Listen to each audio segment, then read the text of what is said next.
You got a solid We're live. 18 seconds of material. Nice. That'll already be editing out. 18 seconds of editing already. I waited till you hit record so I can comment on that super snazzy Parkway Music t-shirt. I love Parkway Music. In fact, this episode is brought to you by Parkway Music, Clifton Park, New York. It is the coolest guitar music store in upstate New York. Yeah, love the place.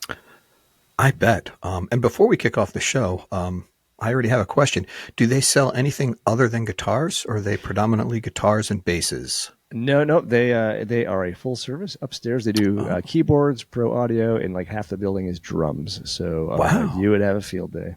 Can I find them online? You can. They match every internet price, and Tom and Matt are super cool dudes over there, the owners. All right, that's good. I'm going to look them up online. I need to take a look at some drumsticks and some accessories, and maybe I can purchase them from there. They're great. Yeah. I've spent a lot of money there in my day. Let me ask you a question. I know we haven't officially kicked off the show, but if I wanted to see how some drumsticks sound, would you be willing to go there and use them for me for a couple minutes so I get an idea before I make the purchase? Is this something you do? I don't want to ask too much of you, but is this something you do? It's something not only I do, I enjoy it. I will absolutely play drums on FaceTime for you if you need me to try anything out. I may be asked to leave, not being a drummer, but you get a sense of what's going on. Yes. That is outstanding. Thank you. I knew I could count on you and Parkway Music. So are we going to back into the show again this week? Yeah. What are we going to talk about on this episode of the Cool Dad Shirt podcast? A couple of weeks ago, I did 126 miles an hour in a car. That was super cool. We're going to rant a little bit about the imperial system of measurement. Seriously, is there anybody on planet Earth that does not like Norah Jones? And have you ever looked for Chuck? We're also going to explore the idea if game shows are awarding less money to contestants. We're going to ask why there was a hornet in the vacuum cleaner dustbin. And we're going to discuss at what age should your cell phone be taken away from you. All this and more in this episode of the Cool Dad Shirt podcast. Let's hit it. I love being surprised by your topics. They're so much funnier, too. They are. Let's hope we can pull it off. Like, I already can't wait. So we'll dive in. I guess we'll start with my first one. A few weeks ago, Erica's father owns a race car, and it's a Porsche Cayman GT4 that he takes around to tracks all over the Northeast. They're not actual races. They're like time trials. You kind of just race against yourself. You get out there. There's passing and stuff, but there's no flags and everything. There's no actual competition, but you get out there. And I got to go for a ride along. So I sat in the passenger seat at Watkins Glen, and it was something pretty awesome. So the first time you go out, you get three runs of a certain amount of time. The first time was kind of what they call the recon. You get to go out and check it out. Phil took me around. We did about 60, 70 miles an hour around the track. I was like, all right, this is kind of cool. And he goes, all right, well, we're gonna hit it the next time around, and we did. So this is not like NASCAR where it's just a big oval. Watkins Glen has 11 turns. It goes up hills, down hills. There's hairpins at the bottom. This guy does not like roller coasters. So we were ripping through, and we hit 126. And later I said, "Is that?" He goes, "Oh no, without you there, I probably would have cleared 130 something in the car." But jamming on the brakes into tight turns, ripping it up, and he was narrating the whole thing. It was so cool, dude. We had the intercom system, so he was like explaining what's happening. Is we're gonna come up here, we're gonna flatten out. You'll feel the camber disappear. The car's gonna behave entirely differently. It was super super cool. Going into the fourth lap, I was just about to say, I cannot do another lap because this guy is not feeling good. Oh, dude, it was terrible. And as luck would have it, they waved the checkered flag. The time was up, and so I didn't have to embarrass myself. Nice. He went into bed. He's like, "You going back at 10:30?" I said, "I think I'm good. I'm a little woozy." That must have been such a great experience, and to see it from the track. And he's a nerdy engineer guy. So when we pulled over, he pulled out an SD card, stuck it in his computer. Not only did it film the whole drive, but it does all this analytical stuff about like, did you hit the apex exactly right? Did you accelerate coming off that point? And so you get all the details, and you can actually rewind the film and see, okay, I hit that a little early. I wasn't doing this quite right. Yeah, it was a very, very cool experience. I'm jealous. That sounds awesome. It was a hoot. Wow. Nice car too, by the way. Yeah, I'll drop a. I took later. I took photos. I'll drop some photos in. Yeah, drop them in my text message, not just the show. That's right. Yeah, I would love to see them. Yeah, it was great. That's fantastic. So you had what did you have, a yellow jacket in a vacuum? Well, I go to vacuum the other day, and we have the vacuum cleaner. It's like a Shark vacuum, and it has the clear dustbin. Mm-hmm. And for whatever reason, I just happened to look and see something moving in there. Oh, it's alive. Yeah, and I go, oh my God, there's a hornet in the dustbin in the vacuum. And then I hear from far away, oh yeah, Dad, I forgot to tell you there was a hornet upstairs and we were afraid to kill it. So we vacuumed it up. So it'll sting you later when you open it. So now we got him good and mad for you, Dad. You might want to empty that out. He's super angry. So he's in there with all the dust and stuff. So now I got to figure out how I'm going to empty this thing out without him flying out of the garbage and stinging me immediately in the face. Yes, exactly. So what'd you do? So I had to get the garbage bag all ready, and I gave that thing like a good shake, and then I pulled it out real quick and then sealed up the garbage bag. There you go. I don't know. Dad ingenuity. Yeah. Comes through. But a little alarming. I guess I'm glad I discovered him in advance of cleaning out the dustbin, because my kids probably would have said nothing to me. Something stuck in there. You're reaching, you're jamming your hand in there trying to pry something out. Well, and they're pretty crafty. So, I mean, I'm surprised he didn't navigate his way out of there. It's not too hard to just kind of crawl up the hose and come out. But he was waiting for you. They show up in your house and you don't have any idea how they got there. I'm sure they can navigate outside a vacuum hose pretty easily. For sure. They're like the aliens in Signs. They'll always find a way in. So I got a couple grocery store related topics here. Oh, I got one too. You go first. I forgot. Actually, last week I went in at the typical terrible time to go grocery shopping. And I was about to take a photo showing like 27 full-size tractor trailer size carts, and like one guy getting the last cart that I was going to go for, and two people walked in front of me. That I felt really weird that I was a creepy guy, so I didn't take the photo. But I was thinking about that. That is super creepy.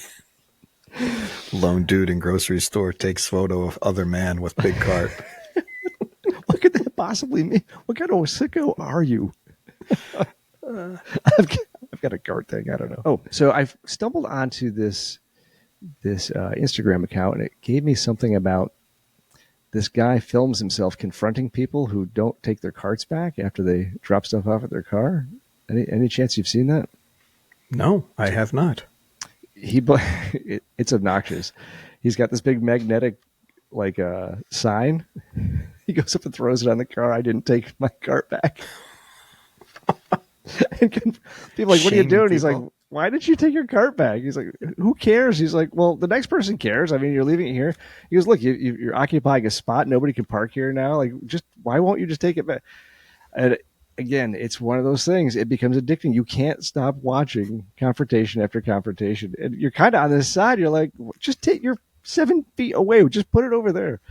And so it was just a weird, you're just satisfying this. I don't know. There's two kinds of people. You take the cart back or screw you. I would suspect he must be slightly selective on who he decides to confront, right? Because wrong guy, wrong time, someone could get very aggressive or even have a weapon, right? It's different times. It's different times. It's different. He did go after a couple dudes in full-size pickup trucks, and it got lots of profanity. Like, I'm going to get out. The guy jumps out of the car and comes after him. He's like, what are you doing? I'm just telling you, put your car back. But yes, one day That account will be closed, and we will all know why. He quickly is trying to de-escalate the situation over a shopping cart. Wow, that escalated really fast. I think I told you the story on the last show that Eddie Vedder told while he was at the grocery store. This is terrible. I can't remember this. Oh, no. Did I tell this story on a previous show? I'm not sure. Keep going. He was at a grocery store all the time, Mike. Yeah, so it's good exactly. to just tell the story. He was at the grocery store, and he said it happened to just be one of those days where he was buying some produce, and he didn't really feel like chatting with anybody.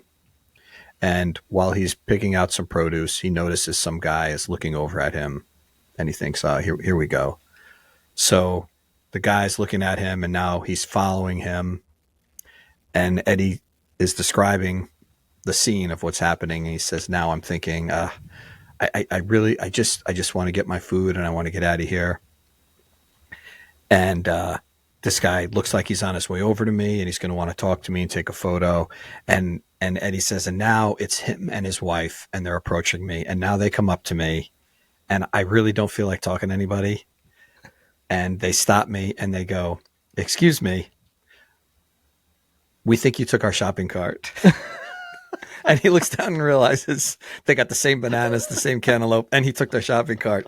They had no idea who he was. So he went from I hate being famous to, well, I have no idea. I didn't even know my bananas, their bananas. It's the same thing. Oh, that's tough. I thought it was a great story. That is a great story. Yeah. Well, at least he could laugh at himself, right? At least. That was before they became Stone Temple Pilots. Yeah, nice callback. That was good. Well done. Yeah, maybe it was the reason why they just needed to start a new band. The name change. They needed a name change. Get back into the spotlight. Do you watch any game shows? My TV is close to zero, man. No. What do you got? All right. I knew the answer would be no. I just have so much fun asking. I love asking.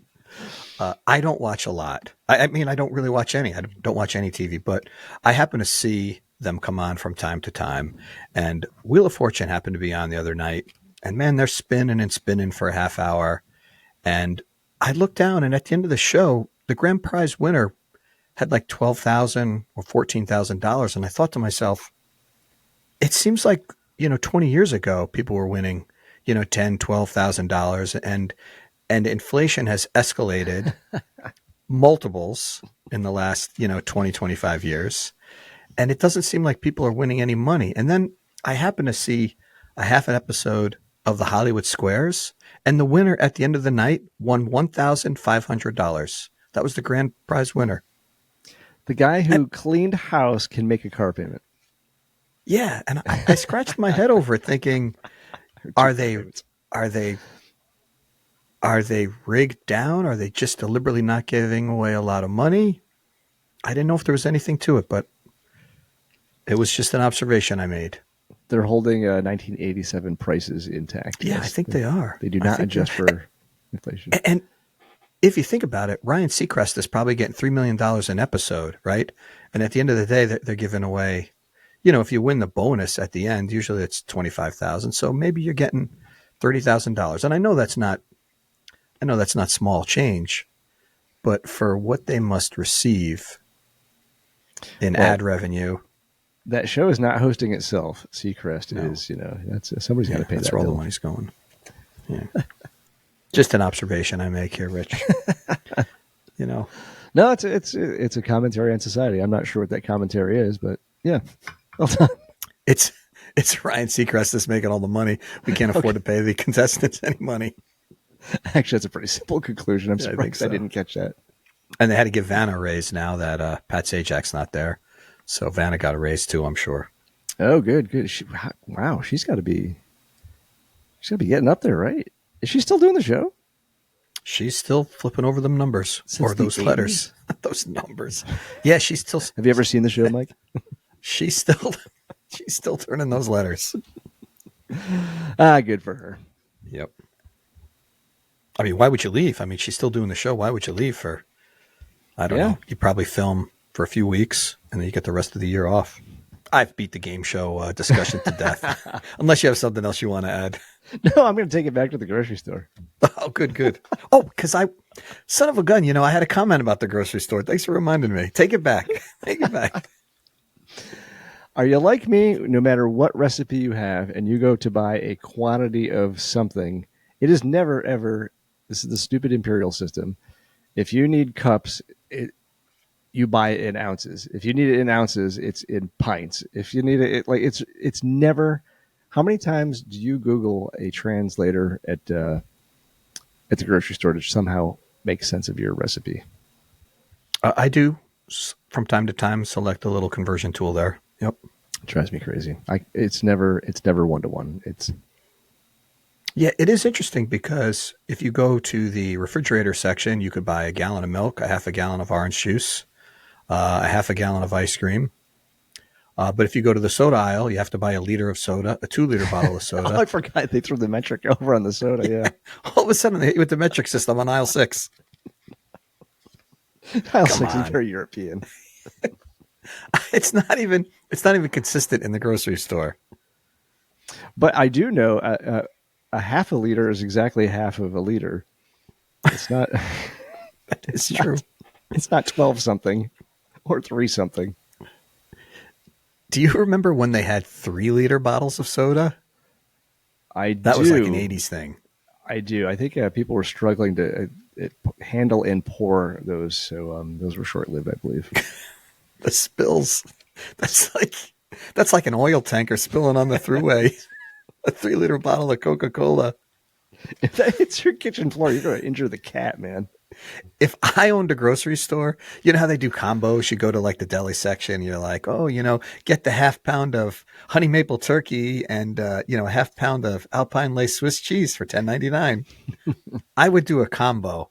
I would buy a 3-liter bottle of Coca-Cola and get a roll of paper towels with it. It's like the combo deal. That's 3-liter soda and a paper towel roll. Trust us on this one. Yeah. I was at the grocery store at 7 a.m. on a Saturday morning. Mm-hmm. And it was very quiet, very clean. And I was bopping around doing my shopping. And I found myself whistling very loud because they were playing Bobby McFerrin. Don't worry, be happy. Oh, I was whistling it up and down the aisles, getting my purchases. I was in such a good mood. I swear, I didn't even mind getting ripped off at the register 5 minutes later. It was like a half a bag of groceries, $72.34. It's outrageous. And you looked at her and said, "Don't worry, be happy." I said that. I'm having a great day. But sticking with the music thing and making people happy, have you ever encountered anybody who had anything bad to say about Norah Jones? Whenever she is playing, whenever it comes up, everybody's like, God, she is so good. It's one of those universal artists, right? I would agree. Yep. Old, young, despite your genre. I think she's America's sweetheart. Yes, we're going to go on record as voting Norah Jones as America's sweetheart. I think she has a podcast. Play along with Norah Jones. I've never checked it out, but I wonder if she actually. It sounds like she does a musical performance with people on the podcast. Oh, Rich! Had I done some research, I would be able to. You'd be able to get on, right? Yeah. I could see it now. Jeez, I'm sorry. Are you guys having an earthquake on Long Island? I could see it now. It's you, Lisa Loeb, Norah Jones, all sitting around playing guitar together. They're like, what do you want to play next? Anything from the 90s, Lisa. Oh, that would be a dream come true. Yes. That'd be so great. I'm going to see if Norah Jones does one of those. What do they call those? Those cameos? Oh, yeah. We got to see if she does a cameo. I'll have to hire her or Lisa Loeb for your birthday. Her universal appeal probably demands a very expensive fee. Rich, money's no object when it comes to you and your birthday. Oh, nice. I saw something interesting at one of my dad's recent hospital visits. It was over the weekend, not this past weekend, a few weekends ago, late. The emergency room was extremely crowded, and it was a bit of a rough crowd that night. I think it was like a Friday or Saturday night. So it was a bit of a rough crowd. And because of the type of his injury, they sent us to a hospital that specializes in more trauma. So again, the demographics and the type of individuals there were much broader. And they had some guy on like a little stretcher sort of out in the hallway, and he was sitting there. And for whatever reason, he seemed like he was okay, but they wouldn't let him go until they got another urine test. And at one point, I saw him get up, and he was walking around looking for stuff. And then he came back, and it looked like he had a container of soup. And then he said, okay, I'm ready for my urine test. And he went into the bathroom with this little container of soup. And when he came out, he handed him the urine sample, and he didn't have the soup in his hand anywhere. And I wondered to myself, like, did this guy just fake a urine test and pour some broth from soup in it so he can get out of there? And then, we got called and we got busy, and I didn't get me and my dad are in the hospital. I'm trying to crack a case over here. I'm on the job. So I did not get to follow up on this case, and I was so distracted by it. So eventually I think he left, and I could just imagine someone upstairs in analysis saying, son of a gun, it's chicken noodle. And I wonder what chicken noodle would look like in your analysis sample. I wonder how long it would take to determine that. Do you think it was when they first saw the noodle, or did they actually do some chemistry? Little tiny bits of carrots in there. So gross. I was so distracted by this whole story. Well, there's intrigue and potentially, Yeah. My dad's like, come on, get somebody in here. I'm like, Dad, just relax. Just relax, Dad. I think we should take our time on this one. Yeah. Let me go back to the hallway. I'll be in the hallway checking on things. Yeah, there's just get him some gauze. So he was gone. He was a wreck too. This guy was a mess. He had a lot going on. Stealing soup to fake a urine analysis is like, the lightest part of his day. Yeah, but to have to do that is next level. Yeah, there's a lot more to that story. There's a lot happening. The other day, I was firing up the old Weber grill, and we mentioned the song before for an entirely different reason, but it dawned on me the exact tempo of the clicker. Not only the tempo, but the sound is just like the intro to the Replacement song, Within Your Reach. Oh, the sprinkler? No, my grill. Your grill? The clicker to the igniter. The igniter. Yes. The igniter's the same tempo. I loved it. It took me very distracting. You should make a TikTok of that. You know how they do those? I was thinking about doing that, yeah. Yeah, they incorporate real life sounds onto the song. Yeah. Just get your Zoom recorder. TikTok, yeah. Yeah, get your Zoom recorder out there and record it, and then drop it in over a track in GarageBand.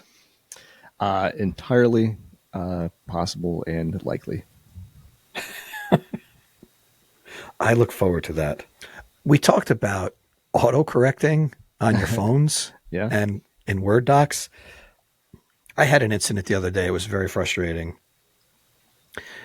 I hate when you type a word correctly and it writes a different word, and then it asks you if you want the word that you initially typed. I was so angry. I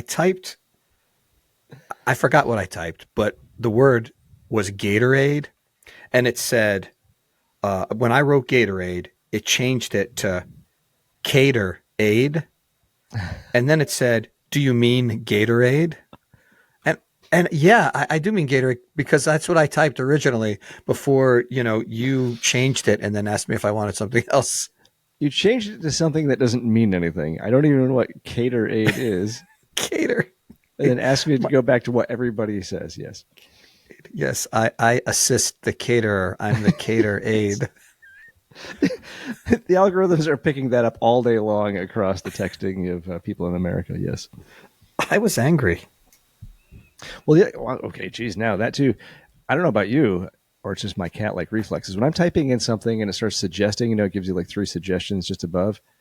I Yeah. don't know what the tipping point is, but I see the word, and as I'm moving to grab the word dead center where it should be, because that is the most logical thing. I don't know what happens. It shifts over one position. Have you ever done that and you pick the wrong word? Yes. Yep. Just leave it there, man. It's the word. Yeah. Do not interfere. I got this. You got it. I got it. I want it. And you take it away. Hey. Do you listen to much country and Western? I like to say country and Western instead of just country. Both types. Country. Yeah. CNW. Not really my thing. Some of the pop crossover country, you can't avoid it, and it's catchy. I dig some of it. Do you think it's all shtick the way they talk? Because they all talk the same way, right? They all sound the same. Do you think they're like, what was that guy that played Elvis, the famous actor that continued to talk like Elvis for a year after? And then like when Jamie Foxx played Ray Charles, he spoke like Ray Charles for like the next year. Could Do you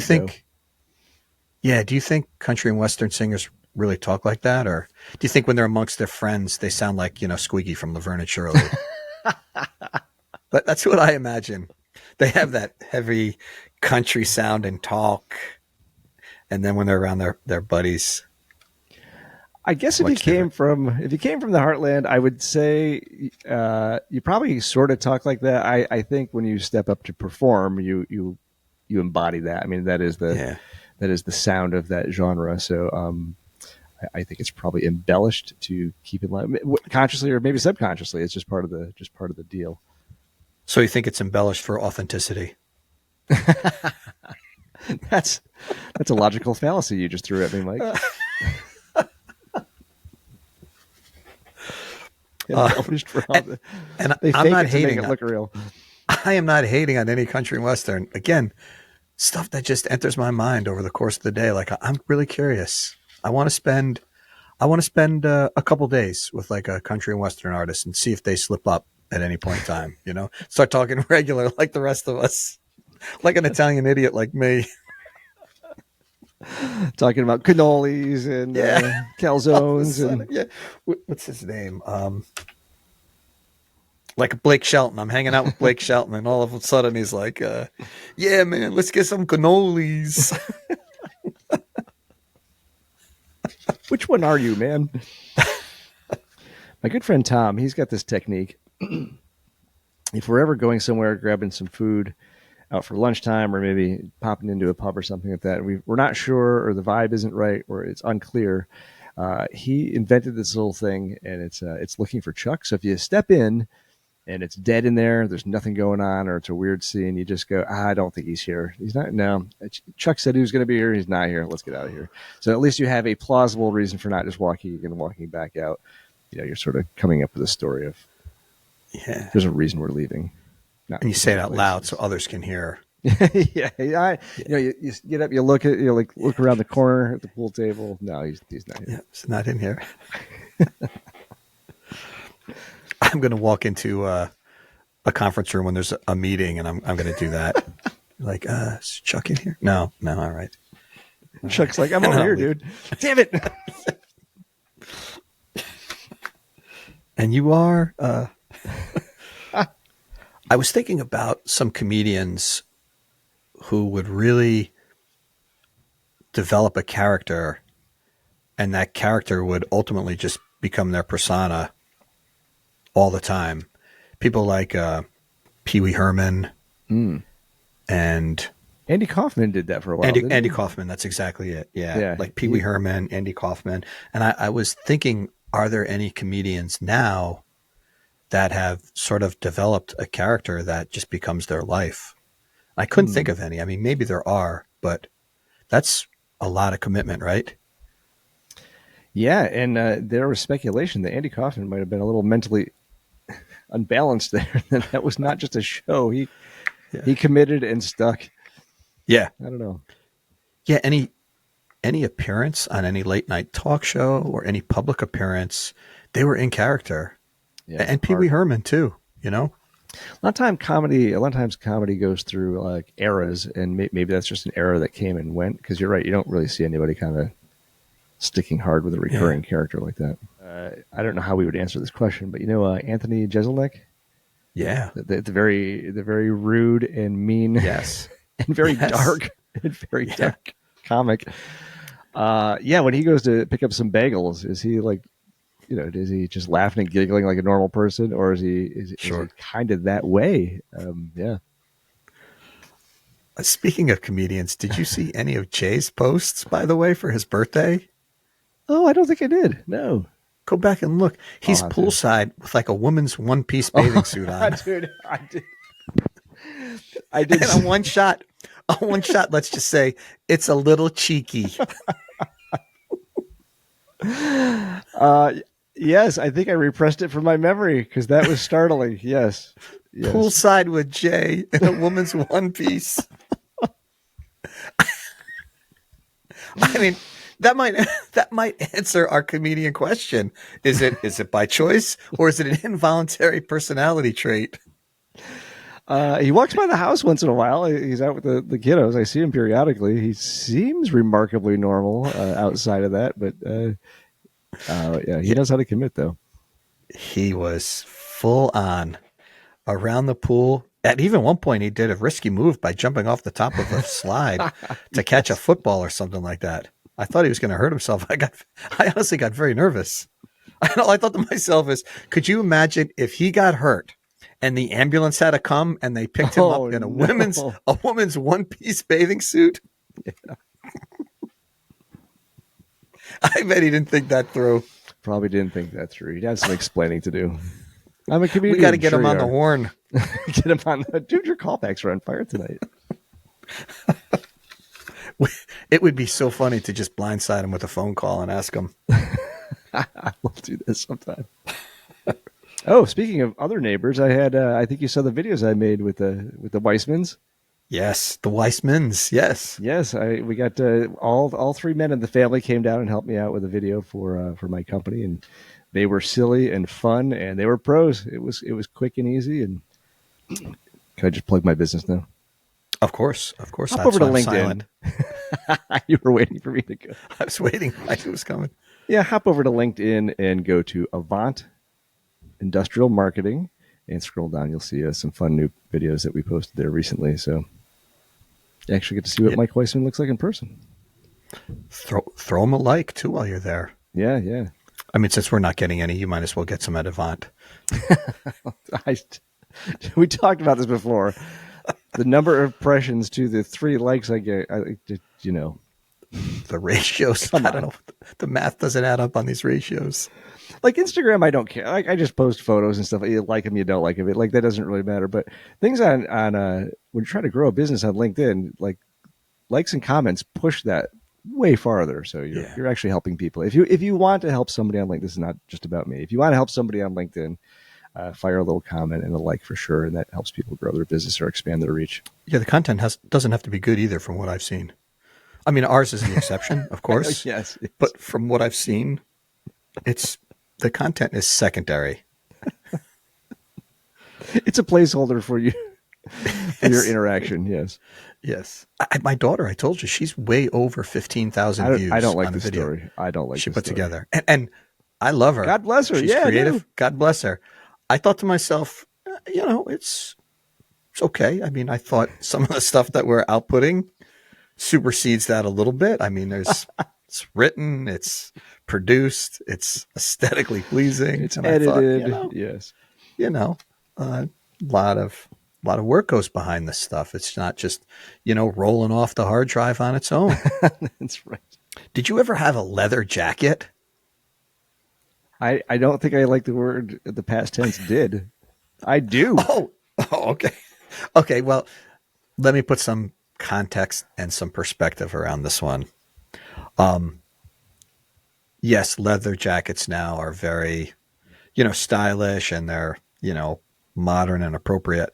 I was thinking more like in the 80s when we were in high school. I remember it was the goal of so many kids to save up and finally go to like Wilson's Suede and Leather at the mall and get a leather jacket. And you could see everybody like talking about themselves saving money and this is the weekend I'm going to go. And then they'd show up at school, whether the weather was warm or cold, you could smell the leather from down the hall. And you knew Billy just went to Wilson Suede and Leather this Saturday at the South Hills Mall and finally got the leather jacket. They only had it in extra large. It's a little big, but he got it anyway because he wasn't going back next weekend. That is very funny. I can totally relate to the story. I was never cool enough to even think I should be cool enough to buy a leather jacket. So that was really not on my radar. These days, I just feel confident enough that I pretend I'm cool and that inhibition went away. So I do have one, yes. Yeah. And I got to tell you, I would love to get one. I just haven't found one. And I'm thinking like, one of the very squarish ones that's not like puffy sleeves, something that's kind of fitted. Solid black, not too flashy, kind of square. I would love to get something, Yes, and that's. I mean, right? Everything's stylistic. Mine is very, very simple. I bet it's kind of moto, a couple zippers, and oh man, kind of low. I bet you're challenging your inner edge. Yes, indeed. Nice. Yeah, that was such an '80s goal in high school. Wilson Suede and Leather. I remember. I think it was in middle school. I was obsessed with getting cowboy boots. There was some older kid who had cowboy boots, and for whatever reason, I thought that was the coolest thing in the world when I was in 7th grade or whatever. And so I remember I eventually got a pair. I don't know if I saved up and bought them or got them for Christmas or something. I can't remember, but for about 3 months, I was way into cowboy boots. So no interest in country and Western music, but obsessed with cowboy boots. Because I just think I just like the older kid was so like he was just so cool. I'm like, I want to be like him, and it's definitely the boots. Nice. Did you go with black or brown? Do you remember? Oh, there's got to be a picture of you somewhere. I think it was. I don't. It was short lived. I'm like, what are you doing, dude? That age where you go through your identity thing. It's amazing how you could go from love to hate in a matter of a half a day. You show like you love them every day. Monday, Tuesday, Wednesday, Thursday, Friday. Monday, Tuesday, Wednesday, Thursday, Friday. Monday, Tuesday. By lunchtime on Wednesday, you're coming home barefoot. You're humiliated. You're questioning why I ever bought these. You want to erase the last 2.5 weeks. That sounds like my high school experience. Yeah. It's every kid's high school experience at one time or another. We've all been there. We've all been there. You wonder, like, you are so committed and convinced that this is the most ideal choice you've made. And in minutes, one random day, you've decided the epic fail you've just committed. It's not so much the laughing, Mike. It's the pointing that kind of gets to you. Hey, I'm almost out of topics here, but the last one I had on my notes were, if you think that there is, and maybe it's a moving target, but is there an age similar to driving where you think it's probably about time to take someone's cell phone away? I think that could apply to almost any human being. Yes, that's probably true. Yeah. I'm not sure it's age related. It's probably the way you use the phone is probably the determining factor there. What do you got? No, I just had one of those adultish senior moments the other day, and I thought I was trying to do something. I couldn't figure it out. And I just felt like at some point in time, this is going to happen more often, and I'm going to age out of the phone. and I'm thinking our phones seem so modern right now. What are our kids going to be walking around with? Like what are the phones going to look like when our phone is considered the Motorola flip phone? You know what I'm saying? Good question. Yeah. And we'll be like, oh my God, guys, can you believe grandpa is still walking around with an iPhone 16? It's so embarrassing. It's so embarrassing. We need to get you. It's not implanted or anything. Exactly. You're right. You're right. They're not even going to have to carry anything. Oh, I'm a bit old school with my iPhone 20. You look like an idiot carrying that thing. Just plug it into the. No wonder why you can't. No wonder why you keep falling. Your one hand, you got the phone in it. You got to hold on to the railing, Grandpa. That's right. We're going to be there, sadly. Yeah, it's coming. So that's my list, Rich. I beat you to the end, so I win this round. You win. I think we synced up quite nicely. Yeah, we had some nice overlapping topics that came right out of the gate with the. What's our evaluation of the backing into the show with announcing the the mystery topics? I think we overachieved, right? Yeah, we came out of the gates with 3 to 4 topics, and we hit them with about 10. So, bonus for our listeners this episode. Yeah, you guys are welcome. Constantly giving. We are givers. Now, if we could only receive some likes and follows, this is the ask portion of the show. We've given for, 52 minutes right now, and now we're going to just ask. It's quite simple. Smash the like button. Give us a follow. Heck, write a little review if you're feeling generous. I do have to say, I was chatting with my sister-in-law, Matt's wife, actually, and she listens to the show, and she made a comment. I don't have it here. We were talking about how I steal all my bits from Tommy Boy, David Spade. She actually sent me. Did I send it to you? There's the Tommy Boy Fest in Sandusky, Ohio, coming up this fall. No, Sandusky, Ohio, too. Yep. So it's very industrial parts kind of stuff. And Tommy Boy Fest is coming. I think it's this fall. So she said that to me. So I called her up. I was like, that was really funny. Thanks for listening. She goes, no, it's good. And I said, well, it's kind of she goes, no. You guys got the dad thing going on. She said, but your stuff is super relatable just to regular people, to parents and stuff like that. So we're not just for dads. How do you like that? There you go. Cool moms dig us too.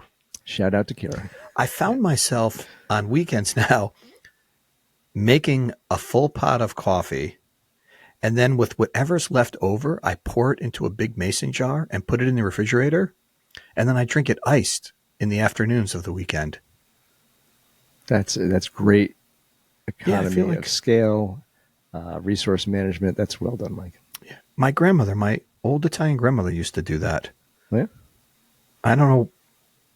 It didn't dawn on me because she used to do it, but I thought this coffee was delicious. I don't want a third cup right now, and I don't want to waste it. So I put it in a mason jar, and then later I took the mason jar, I put a little ice in it, just a little bit because I didn't want to water it down, put a little milk in it, and I shook it up, made it a little frothy, and then I had this delicious iced coffee, frothy. It was so good. Drank it right down, Rich. Summertime is here, and you no longer have to think about the ways you should reheat your coffee. No. Microwave, the oven, that is not on my mind at all. I'm going right to the ice. Solar. Yeah. Right to solar. That's total David Spade. Solar. I'm going to owe his royalties. I hope he's not listening. I hope he is listening. I hope he is. I hope he is. I think that's a wrap. Yeah. Great Laughs show. were had by all. Mm-hmm. I think so. Some great topics. There's something for everyone in here. Who doesn't go to the grocery store? Oh, look at that. No, nice. No, this is real deal. Great show, Rich. All right, man. We will catch you on the next one. And hello, summer. We're finally here. Can't wait. I don't know. That made no sense. It made no sense.